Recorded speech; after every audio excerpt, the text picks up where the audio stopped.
So now, ladies and gentlemen, live and in colour, it's Mr. Wayne Lovejuice.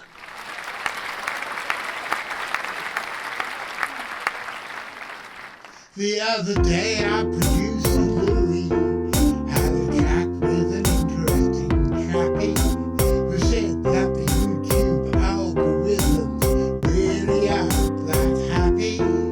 If a channel only broadcasts once a week, so we decided we could text ya whenever we've got a piece of news in our new book on the track Xtra.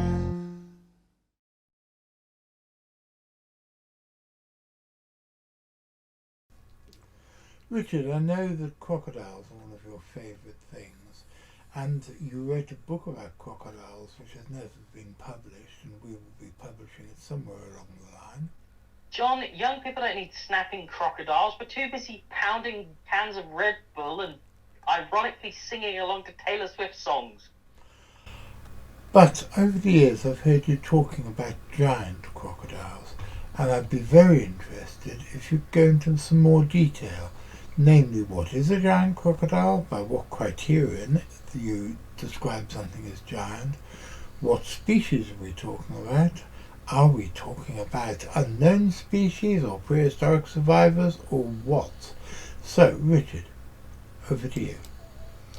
My criteria is anything over 7 metres or 23 feet. You will often see 7 metres as touted as the absolute maximum for crocodiles, which is nonsense. Both the saltwater crocodile and the Nile crocodile grow to well over 7 metres, and the Orinoco crocodile, the American crocodile and the Indian gharial reach around 7 metres. These very big specimens are rare. They're the occasional freak that emerges from a population. What you've got to remember is that, like all reptiles, crocodiles continue growing throughout their life, although the rate of growth slows down as they get older. So adult ones only grow a few centimetres a year, but they are very long-lived. There was a freshwater crocodile at the Australia Zoo, Steve Irwin's place, that was something like 135 years old when it died. There are other criteria that affect growth. One is lack of disturbance. It's found that if an area is very disturbed, crocodiles will not grow to the rate that they grow in undisturbed areas. And food, especially when they're young, the quality of food they get will affect their growth rates. Experiments were done with American alligators where one lot were fed coipu flesh and the other lot were fed catfish, and the ones that were fed on the coipu grew much faster and got more aggressive as well. They grew faster and bigger and got more aggressive. So food and lack of disturbance are factors in this as well. So we will be looking for giant crocodiles in very undisturbed areas. What we would be dealing with are not new species, but outsized individuals of known species, primarily the saltwater crocodile and the Nile crocodile. And the places from which these stories of giant specimens have always emerged are far away places, out of the way, undisturbed places. For instance, James Montgomery, a rubber tapper in Borneo in the 1950s, said that he encountered a gigantic crocodile after investigating stories by the local people who said that the father of the devil lived along this certain stretch of the river and they would throw silver coins in the water to appease it. He went to investigate and saw this gigantic crocodile on a riverbank, and he knew that there was no way his rifle would be any use against such a gigantic crocodile. So he decided discretion was the better part of valour. But he came back the next day and he measured this mud bank that the crocodile was on, and it was 30 feet long, and the crocodile had the end of its tail in the water, so the crocodile was 33 feet plus, and at that size would have been something like 3.5 tons, as heavy as a white rhinoceros. I assume that when they get to that sort of size, the only enemies they have. The only things that are around that could kill it would be humans. Yes, quite so. I mean, an average sized Nile crocodile or saltwater crocodile doesn't really have any enemies other than other crocodiles. An average sized saltwater croc takes down sharks, tigers, leopards, water buffalo. Average sized Nile croc takes down lions, leopards, water buffalo, giraffe, black rhinoceros. The famous Gustav, who is, from the film I've seen of him, lying next to a hippopotamus, is in the region of 23 feet. He took down a full-grown hippopotamus by tearing its throat out, according to park rangers that saw it. Where does Gustav live? Because I know he's quite a notorious one, but he's a well-known and almost legendary creature. He's eaten at least 300 people. He's seen mainly in Burundi, in Lake Tanganyika.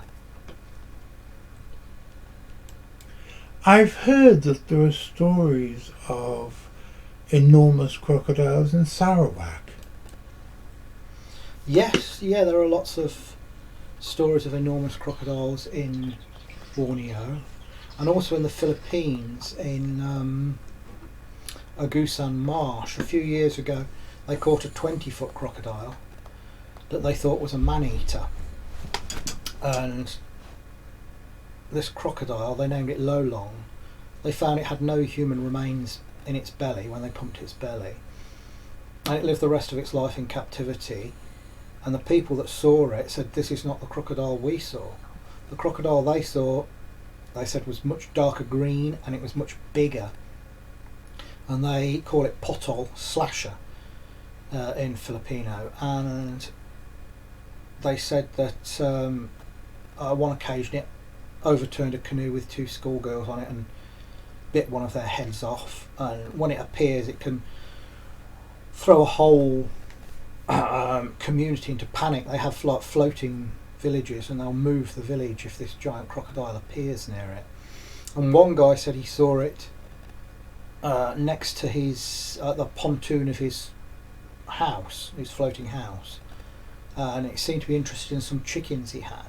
And later on, he measured the length of the pontoon, and it was 29 feet, and this crocodile was about the same size. And that's still out there in Agusan Marsh.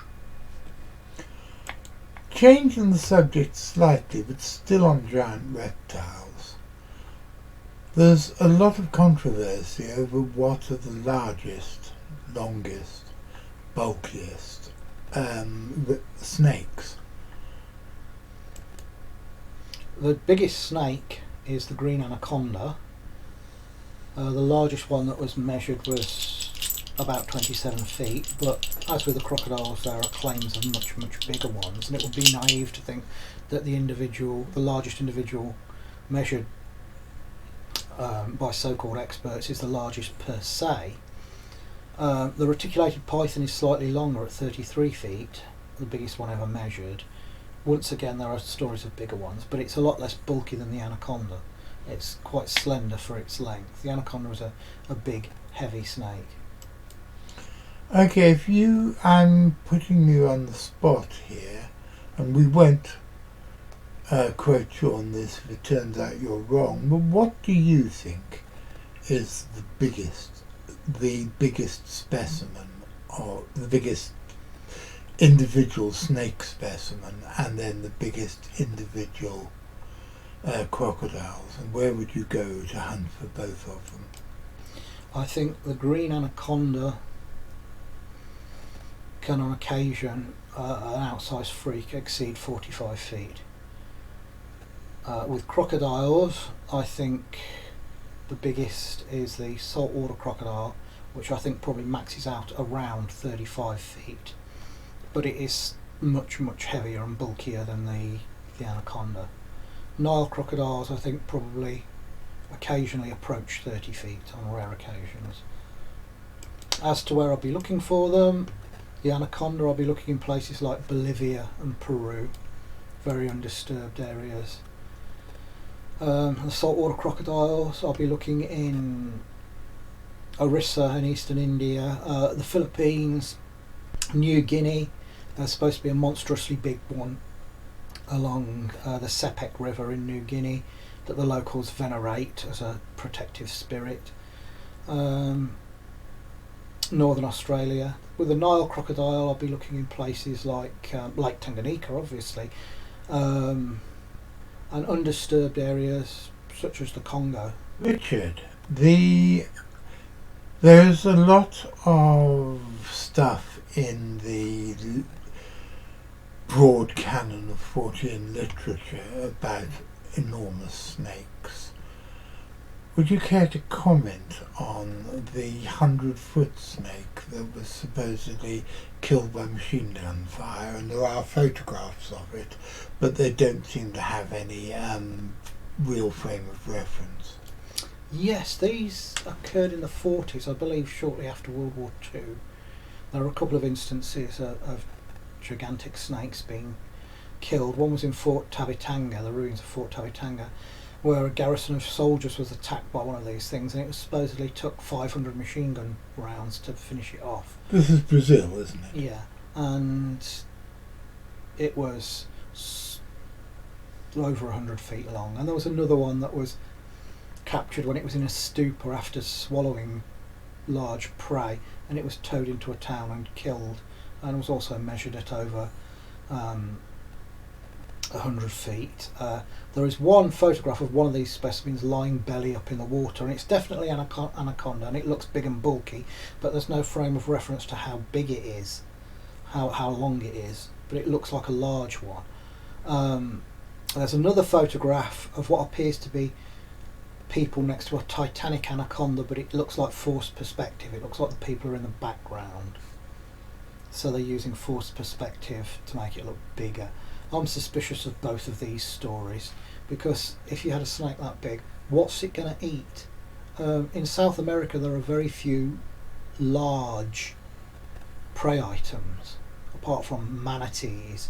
I mean, an anaconda of 40-45 foot could survive on small caimans, jaguars, deers, people, but a 100-foot anaconda, what's it going to eat apart from manatees? If you had something like this where there were megafauna, maybe something like that could exist. In the fossil record, the biggest known snake in the fossil record is Titanoboa at 43 feet. That's the biggest specimen they've got. It may have got considerably bigger.